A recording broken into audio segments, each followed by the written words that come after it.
아멘, 할렐루야. 우리 97페이지, 지난 시간에 좀 나눴지만 조금 다시 한번 상기시키면서 강의안으로 97페이지, 그 다음에 이제 강의안을 그 후로 10번과 11번을 더 나눠드렸습니다. 그래서 아마 오늘은 10번으로 좀 넘어갈 거고, 그 다음 주에 11번 하고, 강의안 12번까지 하면 이 필립 켈러 이분이 목사님은 아니셨어요. 평신도 사역자였는데, 그래서 제가 뭐라고 칭해야 될지가 좀 복잡한데, 하여튼 이 필립 켈러가 지금 양과 목자라는 책의 요약이 강의 한 번 더 나가면 됩니다. 앞으로 2, 3주 동안 우리가 양에 대해서 너무나 우리가 잘 모르니까, 닭이나 돼지나 소 정도는 우리도 농촌에서 그렇게 뭐 직접 키우지 않았어도 남들 키우는 거라도 봤으니까. 근데다가 이 양이란 짐승은 세상에 어떤 짐승과도 다른 아주 독특한 그 성질이 있더라. 아멘. 그래서 제가 그냥 제 생각인데, 이 양이란 짐승을 창조세계에 독특한 이 한 목자가 없으면 절대로 살 수 없는, 왜 자연세계에서는 그런 짐승들은 벌써 멸종하고 없어요. 자기 스스로 생존하는 방법을 터득하지 못한 짐승은 다 도태되고 없어졌단 말이죠. 어떻게든 살아남을 수 있는 뭔가 한 가지 비결이 따로 있는 짐승들이 살아남아 있는 건데, 이 양은 절대로 자기를 지키지도 도망가지도 숨지도 무슨 용 빼는 재주가 없는데, 그런데다 더 희한하게 새끼를 낳아놓고 엄마가 딱 젖만 주지 아무것도 돌봐주질 않아요. 그래서 항상 목자가 처음에 3, 4주 동안 집에서 데리고 자요. 그것도 정말 포유동물은요, 지는 아무리 흉악하게 생긴 놈이라도 이 우유를, 젖을 주고 새끼에 젖을 먹이는 짐승은요, 젖을 먹이는 동안만큼은 그 어미가 그 새끼를 사랑하는 마음이요, 우리 인간보다 더합니다. 얼마나 핥아주고 닦아주고 돌봐주고 막 품어주고 그러는지. 참, 뭐 늑대도 그렇고 곰도 그렇고 사자도 그런단 말이죠. 근데 이 포유동물, 젖을 줘서 먹이는 양이 딱 젖만 주지, 죽지 않을 만큼 젖만 주지 돌봐주질 않아요. 세상에 이런 짐승은 없는데, 이것을 성도와 선한 목자이신 예수님 주님과의 관계를 우리에게 눈으로 보여주신 청각교육에서 이런 짐승을 하나님 만드셨지 않았는가. 그리고 또 옛날에 우리가 알고 있는 귀한 족장들과 선지자들과 심지어는 다윗은 왕일 때부터 이 양들을 키우게 하셔서 목자의 삶을 살게 하셨다. 대단하더라고요.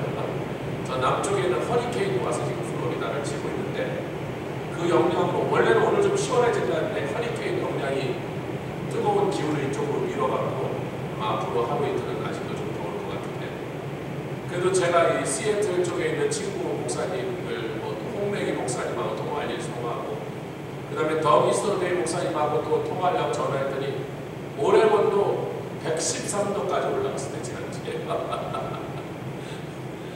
근데 다행히 목사님 댁에는 에어컨이 있대. 시애틀에 있는 친구들은 다 에어컨이 없는데, 본인이 거기서 32년 살으셨는데 최고로 더웠던 적이 97도가 된 적이 한 번 있었대요. 97에서 113이면 한 16, 7도가 더 더웠던. 그리고 90도를 넘는 일도 한여름에 거의 없대요. 90도 넘어가는 날이 하루 이틀 있을까 말까, 아니면 대부분 그 90도도 안 올라가는 동네에서 갑자기 그쪽에 더웠던 얘기니까 여기 더우면 아무것도 아닌 거다.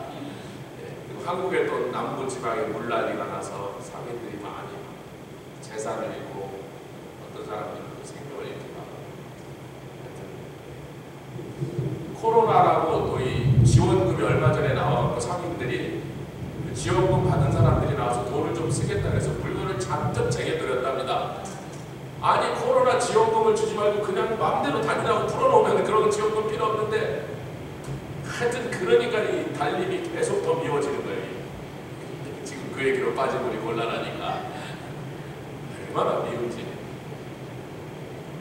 저나 집사람도 올해는 한국을 한번 잠깐 나가볼까 하는데, 그 자가격리를 면제하는 건 7월 1일부터 된다 해서 좀 알아보니까 아마 언젠가 갈 수 있으면 알아봐야지. 그러고 알아봤더니 얼마나 떼어내고 오라는 소리도 많고 귀찮고 말도 못하게, 우리가 볼 때 말도 못하게 불합리한, 도대체 맥센스 하지 않는 그런 참 짜증나는 조상들 다 고쳐.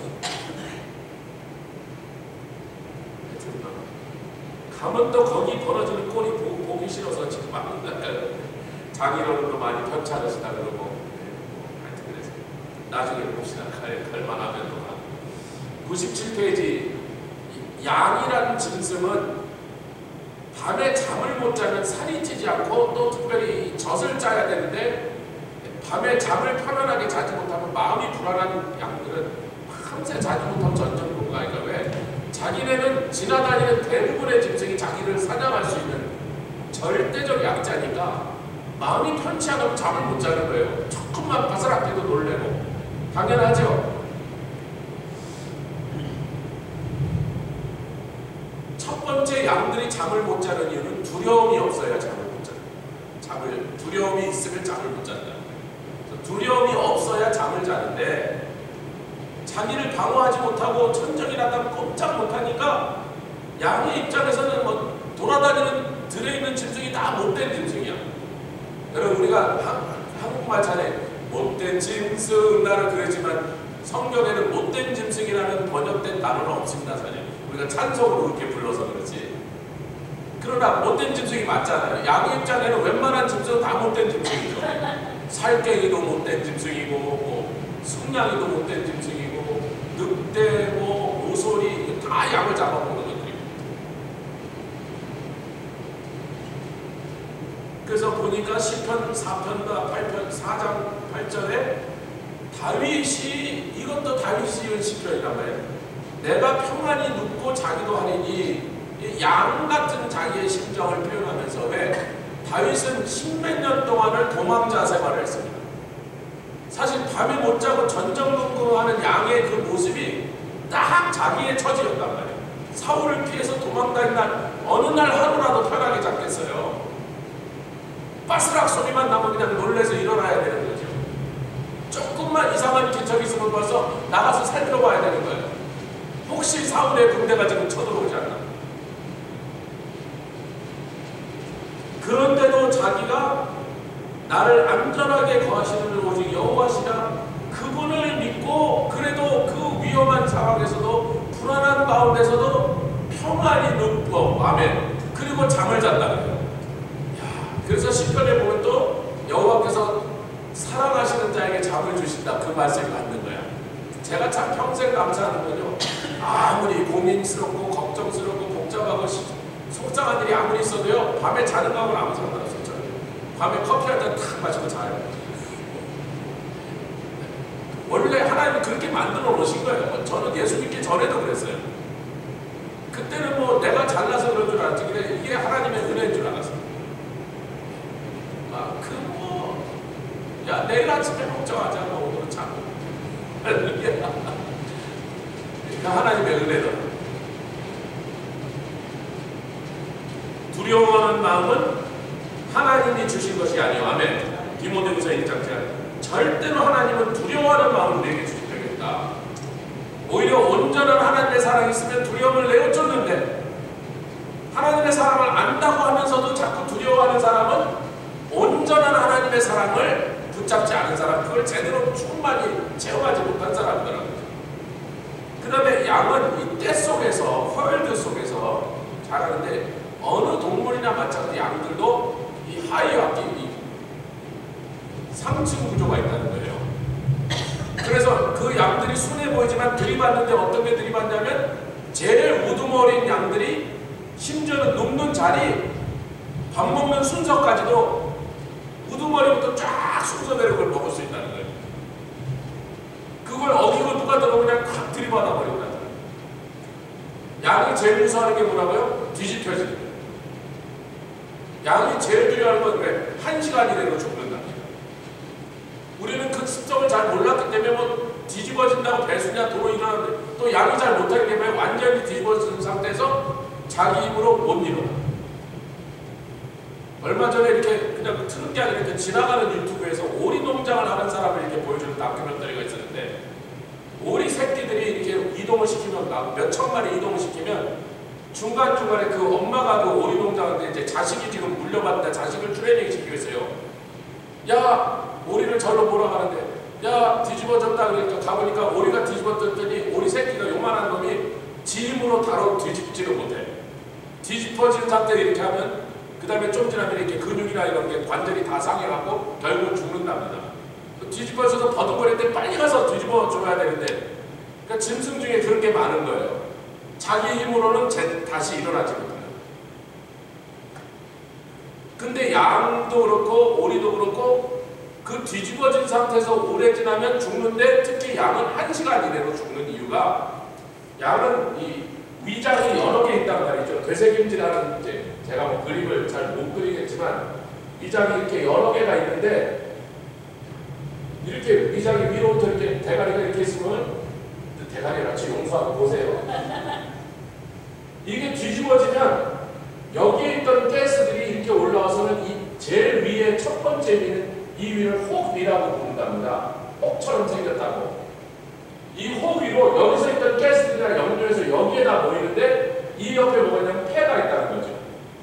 숨 쉬는 폐가 있는데 이 혹위에 가스가 차서 이게 팽창을 하니까 폐를 눌러버린다는 거예요. 그래서 숨이 막혀서 1시간 이내로 죽는다는 거예요. 그러니까 우리끼리 볼 때는 그까지 그 뿔도 없는 놈이 받아봐야 못 건너는데 받아서 뼈가 부러지도록 아픈 게 아니고 뒤집어진다. 뒤집어진 놈은 1시간 안에 목자가 바로 세워지지 않으면 죽는 거예요.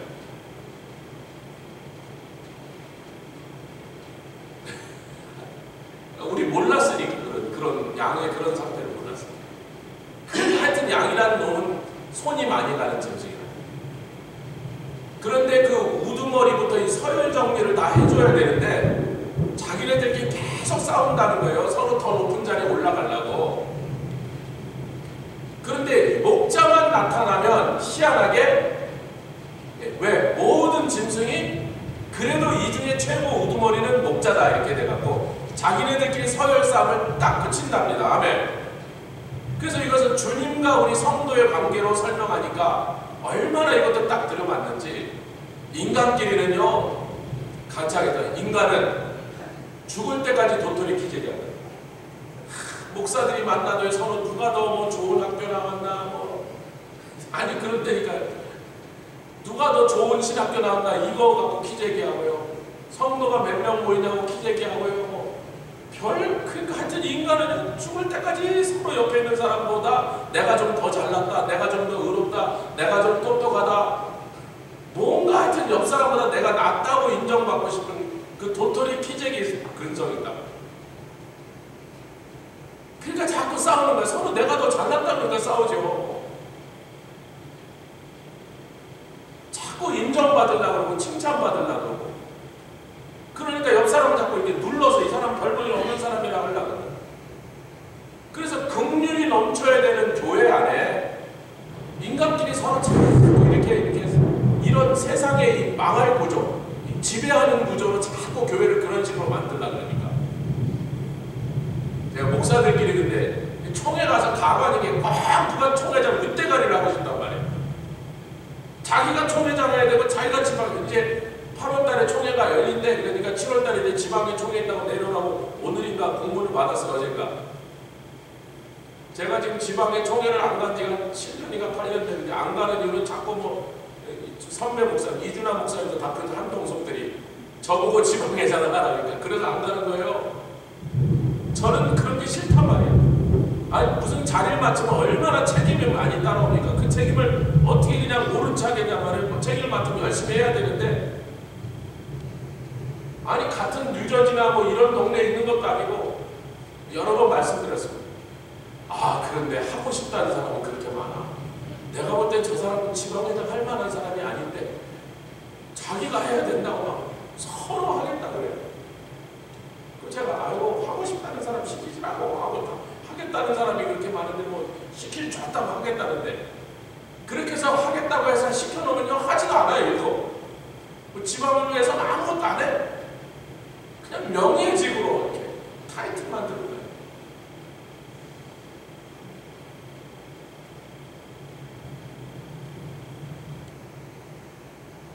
주님이 우리 중에 가운데 계신다면 설령 우리끼리는 좀 그런 인간이니까 아유 저 사람들은 내가 좀 나은가 봐 이런 마음이 좀 있었다 할지라도 주님이 이 자리에 들어오시는 순간 그리고 그리스도인들이 모이는 것은 예배를 위해서 모였던 회의를 위해서 모였던 무슨 행사를 위해서 모였던 예수 믿는 그리스도인들이 모인 곳에 예수님이 딱 들어오시는 순간 우리끼리 그런 사회관계는 없어요. 주님이 주님이시고 그분이 왕이신 걸로 그만이란 말이지. 그 앞에서 누가 감히 서로 높다 낮다를 따지고 있는데 예수님 십자가 지시기 전에 그 와중에도 뭐예요? 마지막 만찬하는 그 예수님 처형당으로 올라가신 그 와중에도 제자들은 마지막까지 무슨 싸움에서 서로 누가 더 높으냐. 그래서 제가 인간은 죽을 때까지 도토리 키재기 하는 짐승들이래요. 야, 예수님 십자가 지신다고 내가 이번에 가면 십자가 지신다 그런데도 그러세요? 그러고 자기네들끼리 아직도 누가 더 높은 자리야. 얘가 국무총리 해야지. 아니야 내가 해야지. 너는 국방장관이고 외무장관 이러면서 12명이 싸우고 앉아있는데 우리 주님이 그 꼬라지를 보면서 얼마나 속이 상하셨어.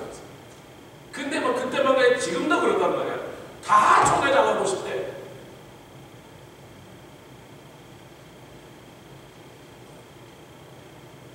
징그럽습니다. 우리 중에 계신 주님이 안 보이단 말이에요. 이곳에서 역사하시는 성령님이 안 느껴지냔 말이에요.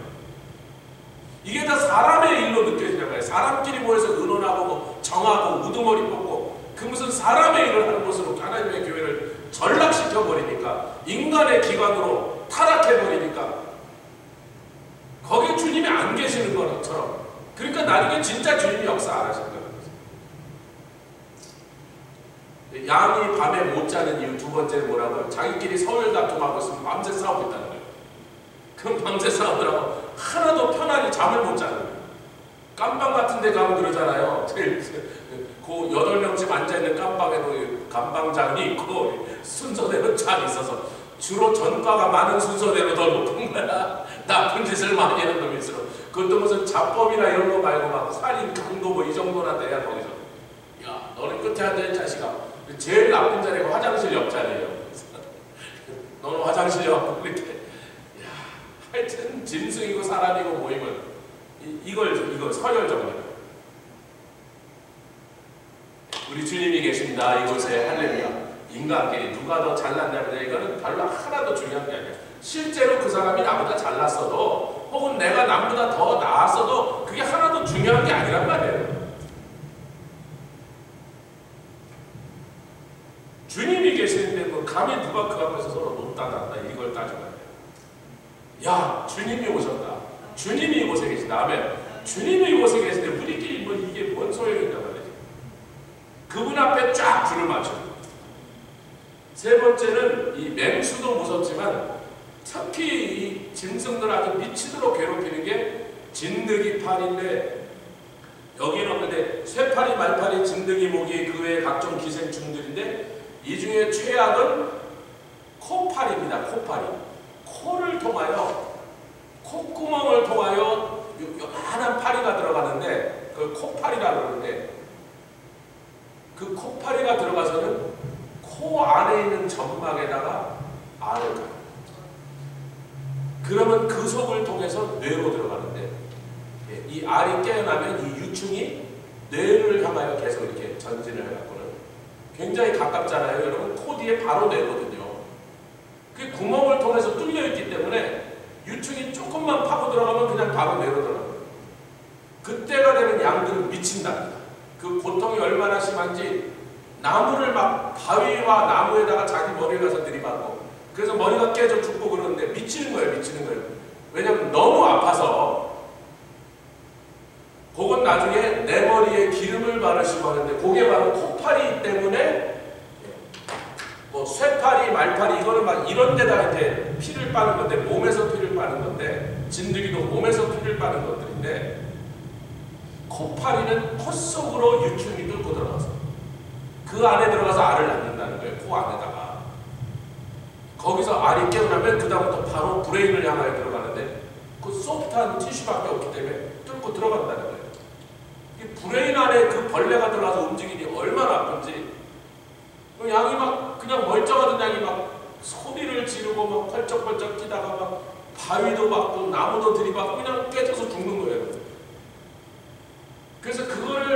방지해주는 유일한 것이 뭐냐면 기름에다가 유향과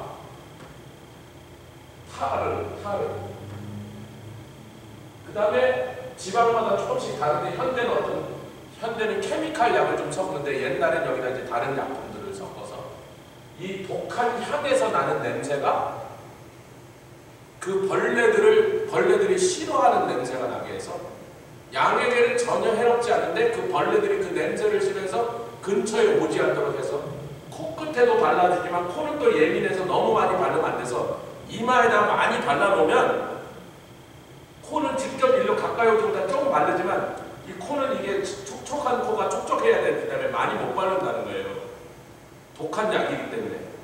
그래서 이마에다 많이 발라놓으면 아예 이 머리 근처, 양머리 근처에 그 콧파리들이 달라들지 않게 한다.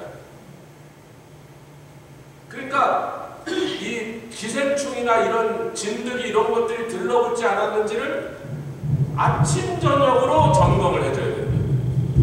우리 초롱이 워크시키면 아마 장로님도 그래서 여기 풀밭에 띄워놓고 나면 집에 가면 진드기 있는가 확인해요. 우리 차가 찬영이가 늘 진드기는 야 풀밭에 뛰어다니는데 빨리 진드기가 있는 것부터 안 그러면 그놈의 진드기 몇 마리가 붙어서 밤새 피를 빨아가고 진드기가 이만해져요. 그리고 막 거기에 더러운 병 같은 게 옮겨내. 라임 디지즈, 우리 초롱이 라임 디지즈가 걸렸었다. 애가 어느 날부터 밥도 먹고 비실비실한데 그때 몇 년 전이라 아직 그렇게 늙은 때가 아닌데 애가 뭐 이상해. 그러니까 찬이가 어느 날 아빠 초롱이가 죽으려고 그러나 봐요. 벌써 늙어서. 그래서 야 초롱이가 지금 아직 늙을 만큼 그 나이 갔는데 뭔 소리야. 빨리 배세 데리고 와. 그래서 배세 데려가서 야 빨리 검사해봐.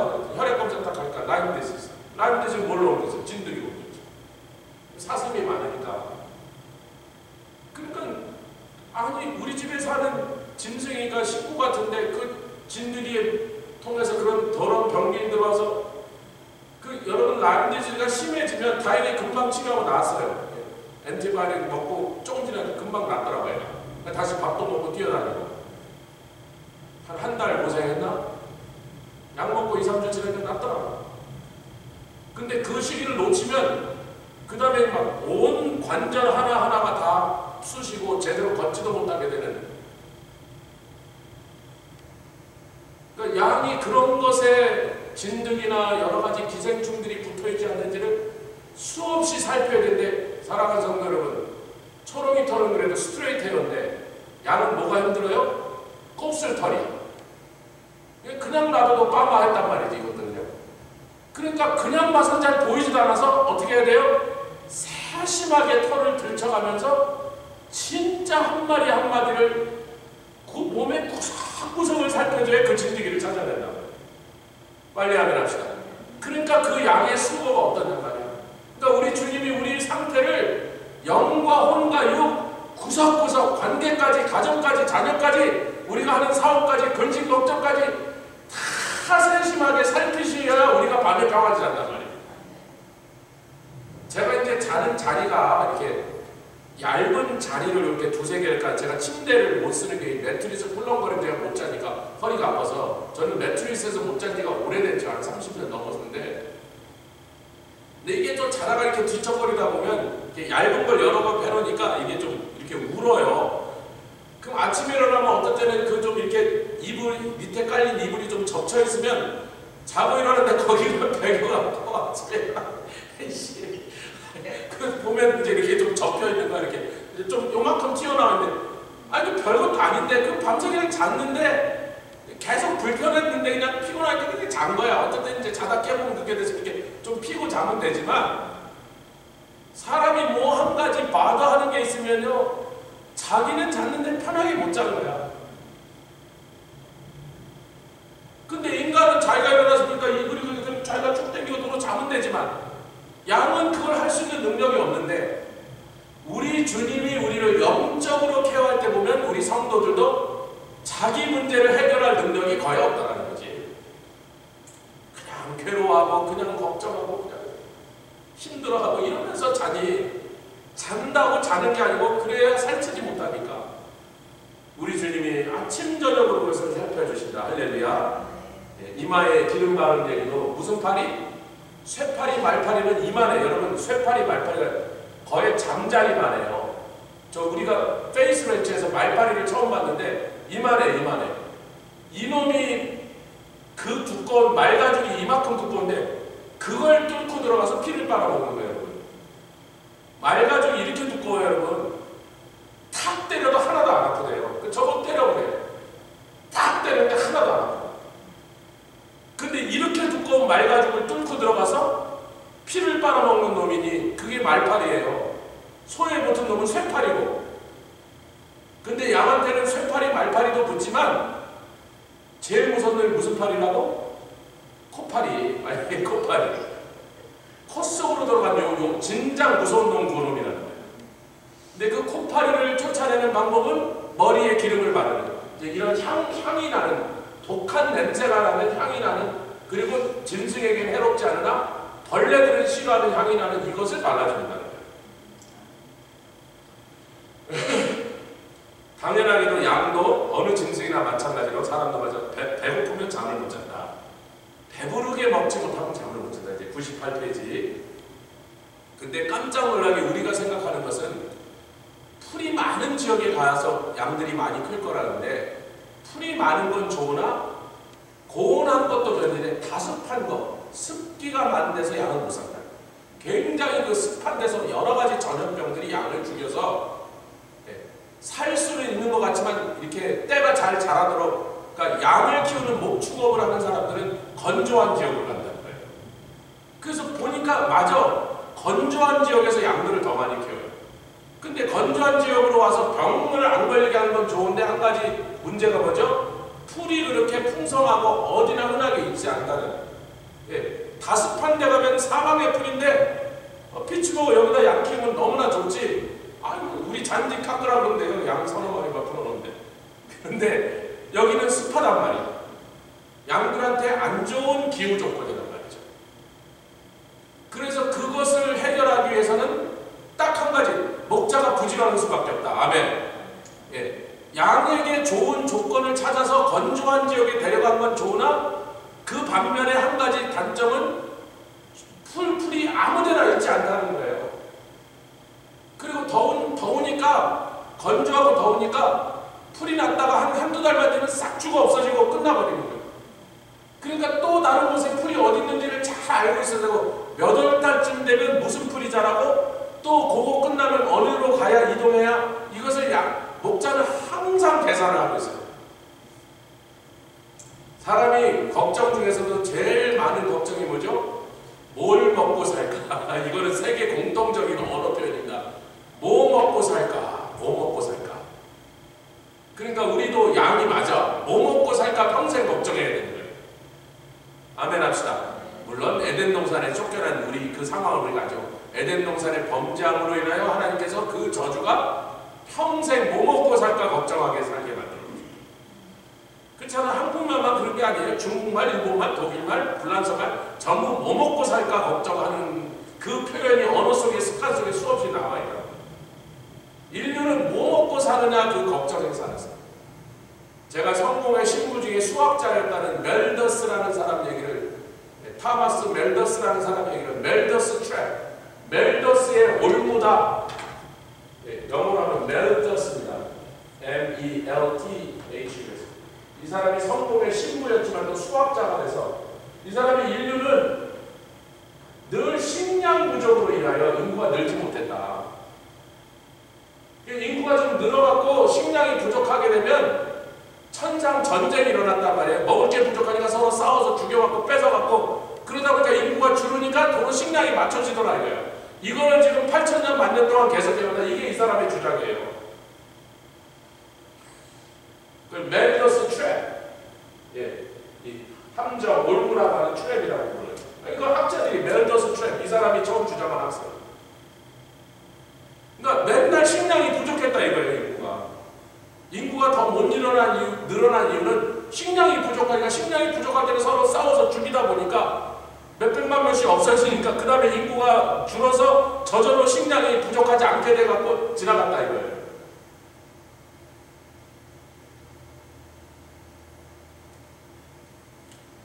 그런데 양을 데리고 건조한 동네에서 풀이 여기 가면 좀 있고 좀 먹이면 금방 없어지고 또 저쪽 가야 되고 이렇게 그 풀을 찾아 맨날 돌아다니신 분이 누구라고?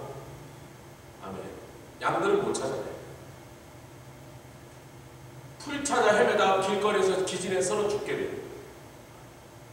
할렐루야. 예수님께서 내가 양의 목자라 선한 목자라 나를 통하여 들어오는 자는 들어오며 나가면서 꼴을 얻고 구원을 얻으리라. 나를 통하여 들락날락해라 내가 꼴을 주리라. 아멘. 먹을 것 찾는 건 누구 일이다? 내 일이다.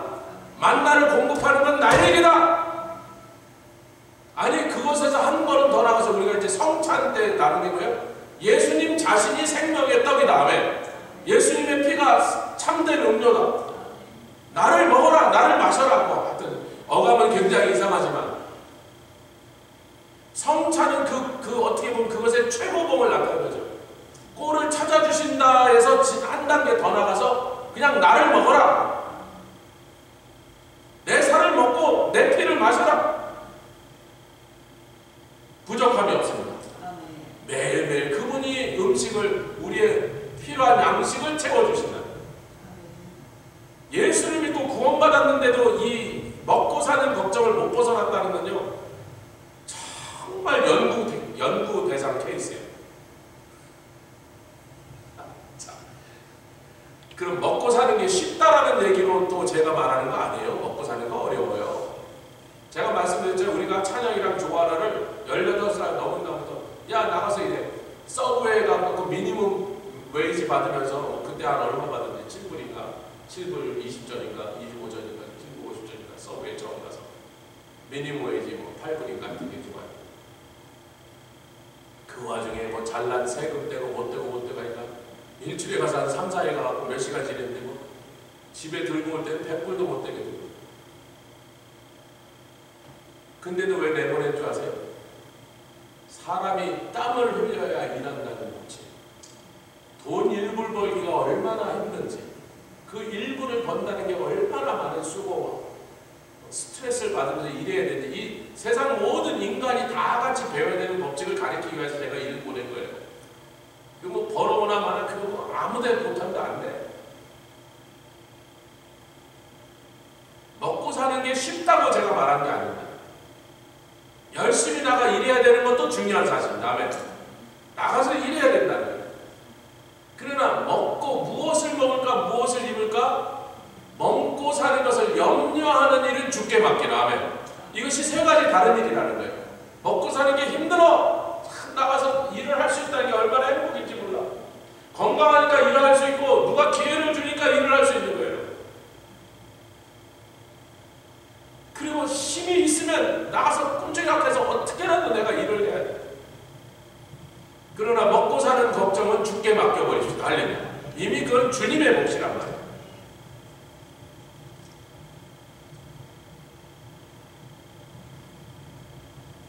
이 양들이요, 지난 시간에 아마 그 얘기를 하다 거의 끝났는데 여기까지 하고 넘어가겠습니다. 양들이 이 되새김질을 하는 짐승이라 이 초식동물들은요 왜 되새김질을 하냐면 먹으면서도 계속 도망가야 되는 거예요. 풀은 소화되는데 오래 걸리잖아요. 아멘? 초식동물은 그래서 장이 훨씬 깁니다. 육식동물은요 장이 초식동물의 10분의 1밖에 안 돼요. 사람도요 주로 곡식만 많이 먹고 사는 초식을 하는 사람들은 장이 더 길고 육식을 많이 하는 동네 에스키모나 이런 그 사람들은 야채가 없어요. 1년 내내 야채를 못 먹어요. 그냥 육식만 하는 사람들이거든요. 그리고 육식 중에서도 팻을 많이 먹는 사람들이에요.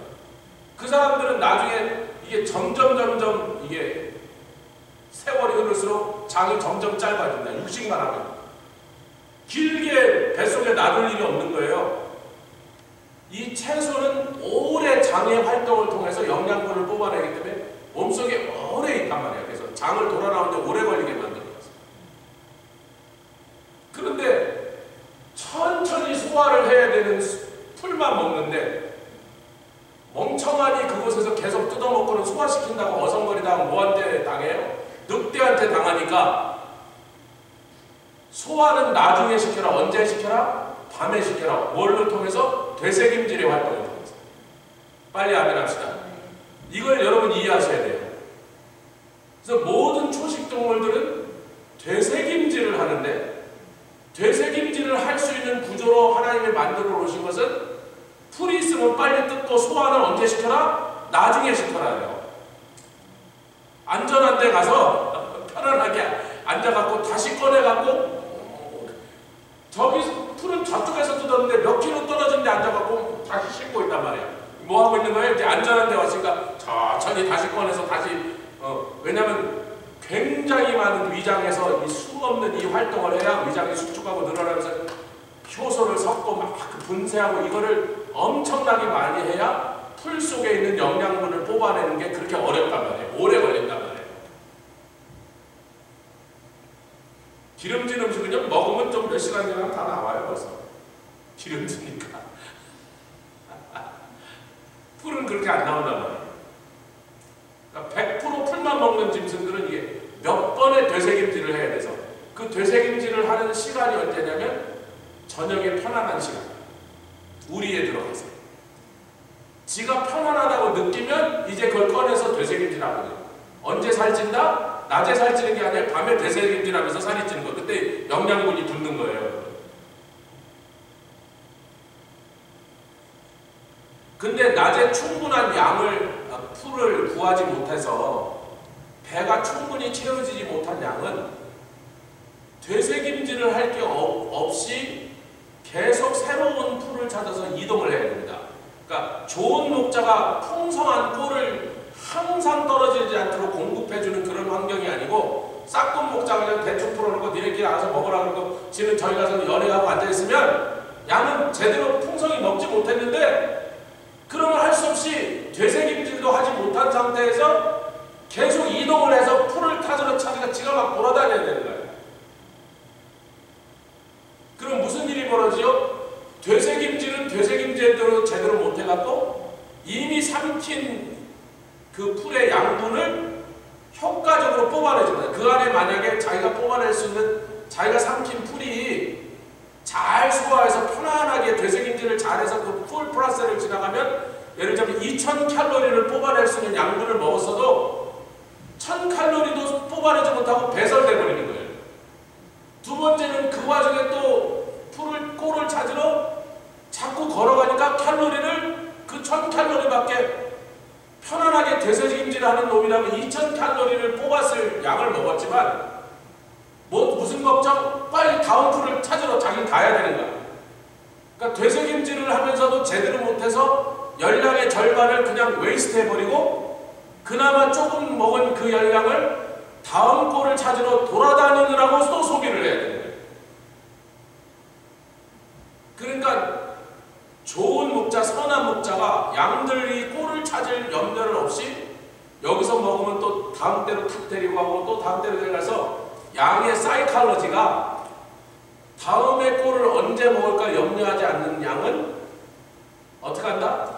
먹은 그 풀에서 최대한의 열량을 다 뽑아내는 겁니다. 할렐루야. 그리고 목자가 움직이지라고 하기 전까지는 뭐 하면 돼요? 거기 앉아서 되새김질 하고 있을 때 다시 꺼내가고 음미하고 아이고 오늘 낮에 먹은 풀이 상당히 좋은 풀이었구나 이러고 앉아있을 때. 할렐루야. 그런데 늘 오늘 먹은 게 충분치 않을 뿐만 아니라 내일은 또 어디 가서 꿀을 찾을 수 있을까를 양 스스로 지가 걱정해야 되는 그 불쌍한 양들은 먹은 꿀에서 양분도 충분히 뽑아내지도 못할 뿐만 아니라 계속 다음 풀을 찾으러 지네들이 돌아다니고 있어야 됩니다. 그래서 풀을 찾으러 돌아다니는 그 이동에다 에너지를 다 써버리고 나니까 살이 쪄요. 삐쩍삐쩍 말라. 그래서 이 필립 캐로가 자기 근처에 이제 목장을 하는 사람이 많았는데, 자동차를 딱 가다 보면 이 사람 목장, 저 사람 목장, 또 누구네 목장, 누구네 목장, 또 아프리카 현지 사람들 목장, 또 거기 케냐에 와서 사는 백인들이 하는 현대식 목장을 쫙 지나가다 보면 그냥 트럭을 차고 이렇게 운전하면서 가다 보면 목장에 다니는 양꼬라지만 보면 주인이 직접 경영하는 목자가 진짜 양들을 돌보면서 자기 자식처럼 살아가면서 직접 치워주는 양의 그런 목장인지 싹꾼을 데려다가 목자는 거기 안 살고 그냥 돈 주고 사람 몇 명 사서 하는 그냥 지나가면서 멀리서 봐도 다 알겠다는 거예요. 딱 보면 안 돼요. 차이가. 아멘. 그러니까 만약에 세상 사람들이 비리비리하다면 그들은 선한 목자이신 예수님의 돌보심을 받지 못하니까 당연하고, 세상 사람들이 날마다 수고 하나 살찌지 못하고 뭘 많이 먹고 욕심을 부려 많이 먹으나 그게 자기한테 윤택하게 만들지 못하는 것도 당연하고, 하나님의 백성들은 주님의 보살핌을 받아서 뭐 많이 먹은 것 같지 않으나 그게 왜 되새김질을 잘했단 말이야. 밤중에 앉아서 편하게 앉아서 오늘 적게 먹은 것 같아도 그걸 또 씹고 또 씹고 하여튼 막 그냥 또 막 하여튼 지는 맛있나 봐. 하여튼 막 씹어요. 또 꺼내서 씹고 또 꺼내서 씹어서 서너 번 계속하고 나면 그 풀에 있었던 모든 양분이 다 살로 가니까. 근데 진짜 제일 이상한 사람은 어떤 사람이라고? 분명히 자기는 예수 믿는 사람들이라 그러고 구원받은 하나님의 자녀라 그러고 주님을 목자라고 부르기도 하고 자기는 양이라고 고백도 하면서도 비리비리 말라있는 사람은 도대체 뭐예요? 세상 사람들이 비리비리 말라있는 건 이해가고 구원받은 사람들이 윤택하고 살찐 것도 이해가 가는데 구원받은 하나님의 자녀라고 하면서 비리비리 말린 사람은 뭐냔 말이에요. 그건 설명이 안 되는 거예요. 그 사람들은 처음부터 뭘 안 맺었다? 주님을 나의 목자고 나는 그분이 돌보신 양이라는 그 관계를 확실하게 맺자.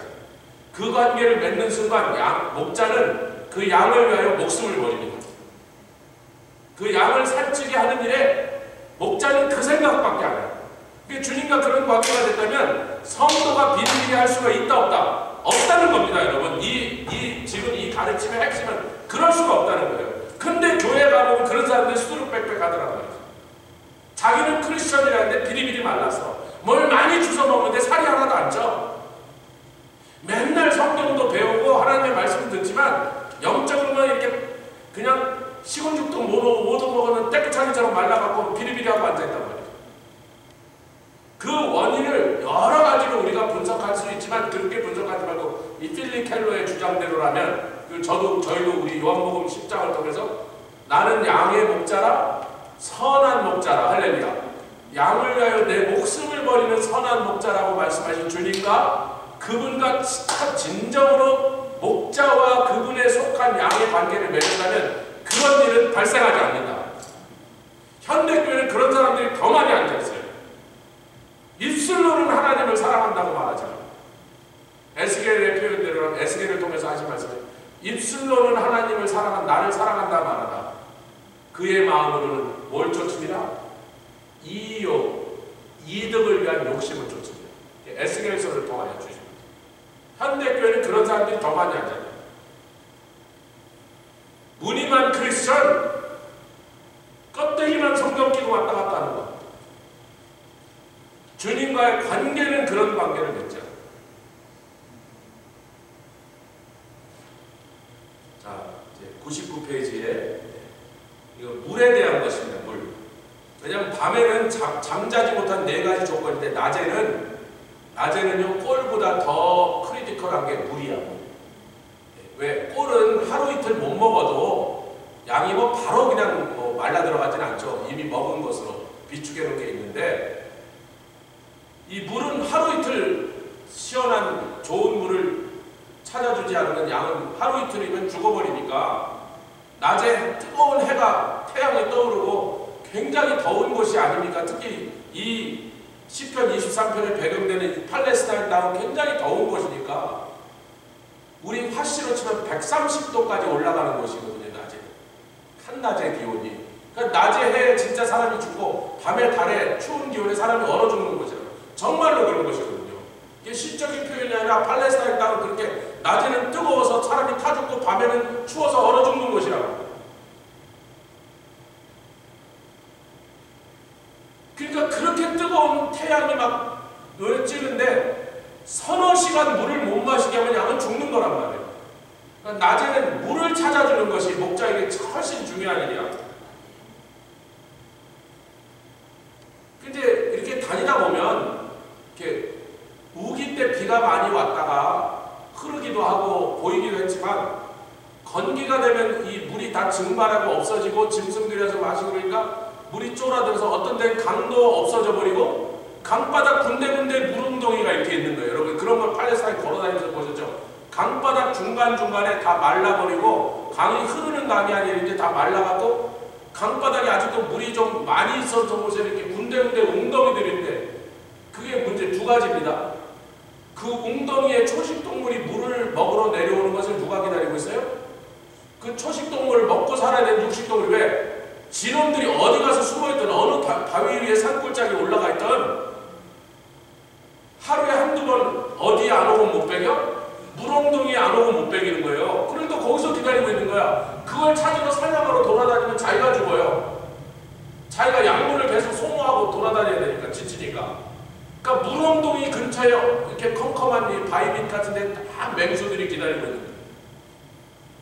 두 번째는 그 물엉덩이에 온 그래서 막 타는 듯이 그 목 타는 상태에서 물엉덩이까지 와서 막 또 다른 짐승이 혹시 덮칠까봐 막 눈치를 보면서 마시는 그 동물들과 또 육식동물도 그 물을 마시죠. 별별 짐승들이 와서 그 물을 마시는데 물을 시원하게 마시니까 뭐도 하더라? 배변 작용도 배변 활동도 하는 거야. 그때 무슨 그 짐승들을 위한 잘 이쪽에 화장실 시설을 따로 만들었다 안 만들었다. 한편은 마시면서 한편은 싸는 거예요.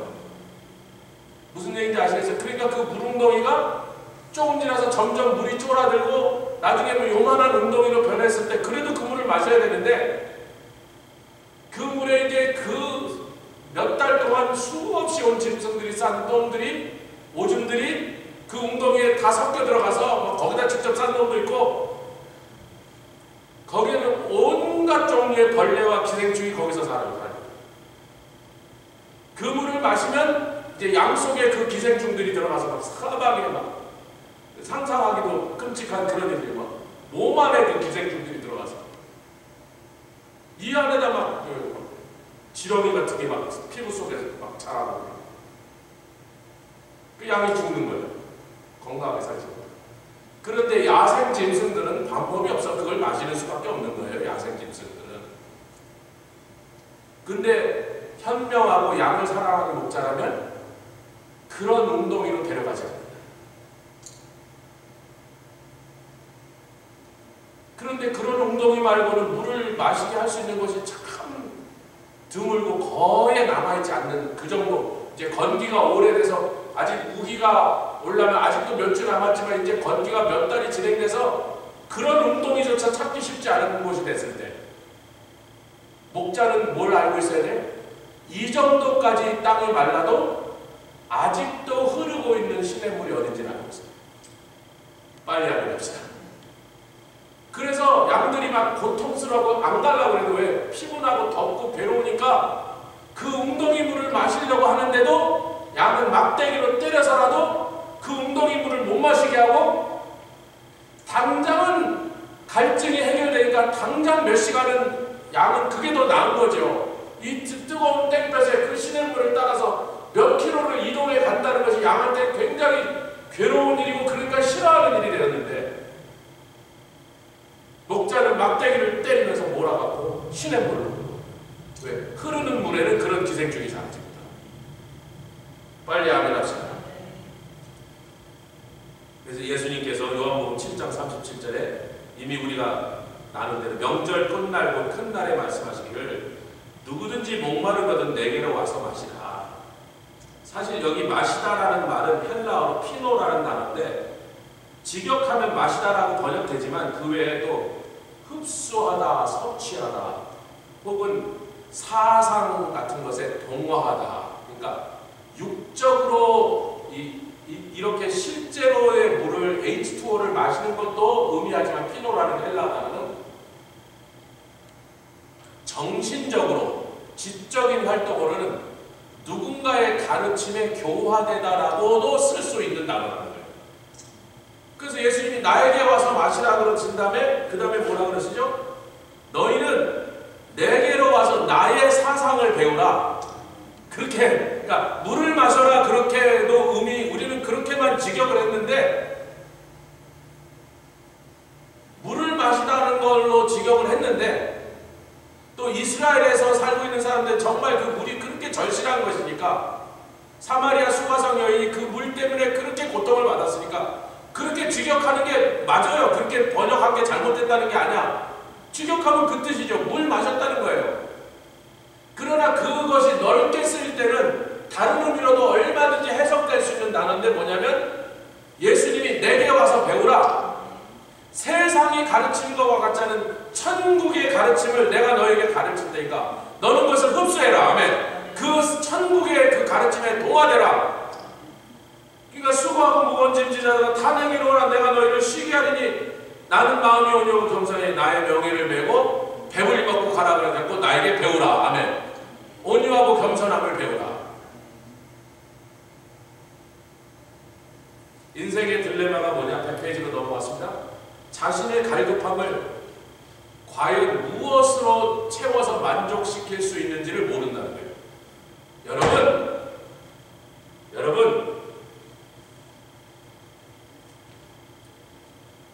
인류의 역사 동안 먹고 사는 걸 다음으로 먹고 사는 것 때문에 이 인류의 먹고 사는 문제를 갖고 인류가 수정을 했는데 그 먹고 사는 게 겨우 좀 해결되기 시작해서 언제부터 농경이 시작되면서 제가 말씀드렸죠. 한국에 들어온 벼는 여러분 위도상으로 가장 북쪽에 있는 39도까지 한국은 벼를 키웁니다. 쌀 농사를 해요. 저를 보세요. 북반구에 36도, 35도 이상 넘어온 더 북쪽에서 쌀을 키우는 나라가 있으면 돼보세요. 중국도 광동, 운난성 밑에서만 쌀을 키웁니다. 황하를 걷는 다음부터 밀을 키워요. 왜 그러죠? 쌀은 고온 다습해야지 키워요. 이거 아멘 하셔도 됩니다. 이게 굉장히 중요한 영적인 의미가 있기 때문에 벼는 논에서 벼를 키우는 건 고온 온도가 높고 다습해야만 커요. 근데 한국은 다습은 맞아. 그런데 고온이 아니잖아요. 한여름엔 더운데 한국은 이 만주 시베리아가 가까워갖고 봄 가을이 굉장히 춥단 말이에요. 그래서 북이 35도 정도를 넘어온 다음부터는 그 다음부터는 35도 위에서는 논농사가 안 되는 거예요. 아무 나라도 그 벼를 키우는 나라가 없어요. 보리나 밀을 키우지 옥수수를 키우지 쌀을 못 키운단 말이야. 동남아시아 것들은 32도, 31도로 내려가 있는 거예요. 조금만 더 내려면 적도로 내려가고 있는 거예요. 인도도 마찬가지고 우리보다 남쪽이라고.